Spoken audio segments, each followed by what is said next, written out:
It's No Box Art Box time! Hello and welcome back to Jenna Gets Creative. Today I'm tackling the October 2020 Scrawler box while I wait for the real one to show up. The paper that comes with the real box is a pad of long strips, so I decided to do a pair of bookmark designs. The second one turned out horribly in my opinion, just putting that out there before you see it. I'm aware it didn't turn out great, admire the first one, it's way better. If you're not familiar with the No Box Art Box Challenge, let's run through it real quick. This is a simple art challenge I introduced to YouTube back in 2018, and it has 3 basic rules. Step 1. Pick an art or craft subscription box service, pick a month that has already shipped out, and look up the contents of the box.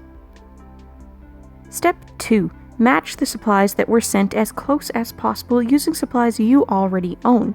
Exact matches are fine as long as you're not replicating a box you actually received, and that's the only reason you own that particular item. If that's the case, move on to the next closest match in your collection. Step 3. Make art. Use only the supplies you've matched, and if the original box had a theme or prompt, try to stick to it. Only add missing essentials, such as a pencil or a piece of paper. If you decide to share your work anywhere on social media, use the hashtag NoBoxArtBox, all one word, and if you decide to upload to YouTube, feel free to send me the link or drop it in the comments on any of my No Box Art Box videos so I can see it. I do curate a master playlist for the challenge here on YouTube, and I'd love to add your video to it. As per usual in any of my subscription box category videos, I'm going to run through what was sent in the box first, and in this case, what I'm using instead. And when I get to each of those, I'll put a clip from the full unboxing back up on screen so you know exactly what I'm talking about. Since Scrawler Box is from the UK, I'll be mentioning RRP in Great British Pounds, but if you look in the description box down below, I'll have that converted to US dollars and Canadian dollars as well.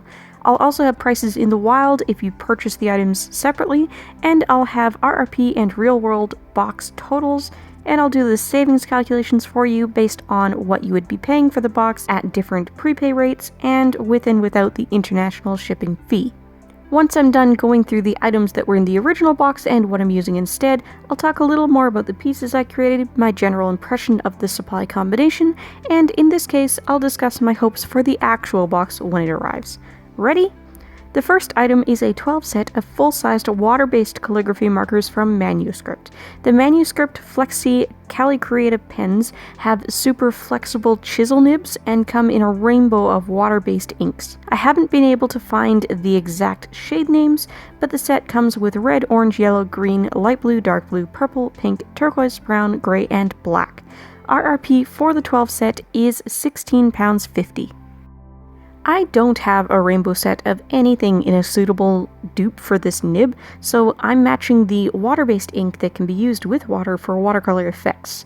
I'm using a selection of my Caran Brush Marker Pro watercolor markers. The colors I selected were 209 red, 165 amber, 283 gold, 253 grass, 207 cyan, 169 indigo blue, 197 plum, 375 cerise, 654 turquoise, 213 cocoa, 132 neutral gray 2, and 030 black.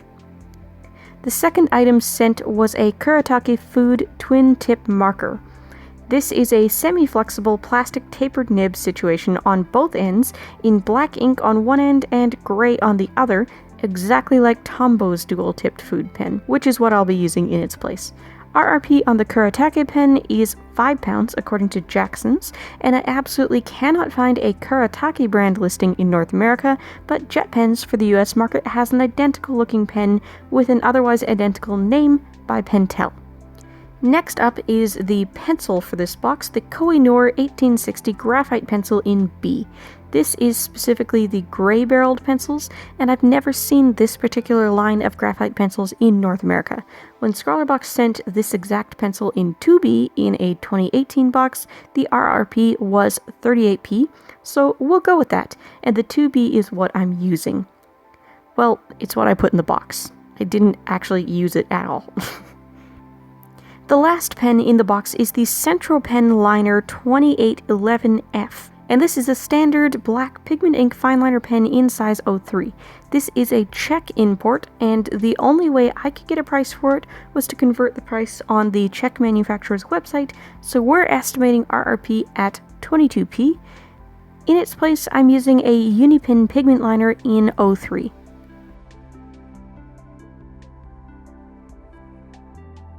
The paper sent is a custom Scrawlrbox pad of 20 140 GSM sheets of cartridge paper in a long, narrow format. The dimensions are not on the pad cover, and I can't find a large enough photo of anyone's actual Scrawlrbox menu card to grab the dimensions or price. I have chosen to match it using my 3x9 inch pad of Strathmore recycled sketch paper from the October 2018 Sketchbox offering. Sketchbox priced theirs at $4.99 US retail value, so we'll estimate this at an even £3.50, which works out to $4.52 US. The challenge prompt for this month is Asemic Aesthetic. Asemic means text with no meaning. Because of the dimensions of the paper and the fact that I'm introducing booktube content to this channel coming up on Monday, I decided to do bookmarks. For the first one, I made a rainbow gradient with the watercolor markers and then used the black end of the food pen to do some true asemic writing all over it. I love how that one turned out. For the second one, I tried to use more of the supplies, so I utilized my terrible cursive skills and covered it with the word books in all different colors that I picked out. I doodled some stars, then I started to try to add watercolor blotches with the watercolor pens. That's where it really went wrong because all the black started bleeding into it. I tried to fix it by going back over stuff, but it's a messy, muddy disaster. That's why I'm posing that one as a bookmark in use on my sample book and laying the first one on top for the Instagram photo. Anyway, I'm really curious to play with the manuscript pens when the real box gets here. I'll absolutely be testing to see if they perform like watercolor markers at all, or if they're just average water-based ink. I hope I like them because, as you may know, this month will be my last legitimate Scrawlrbox for a while. I have put my subscription on hold. I need to work through the supplies I've got and stop throwing money at this ever-growing collection for a while. I'll either renew Scrawlrbox or go over to Upgrade when I'm ready for more supplies, so don't worry. I'll still grab individual boxes as they catch my interest, and of course, I'll still have these no-box Artbox videos on a regular basis tackling Scrawlrbox and all the other brands.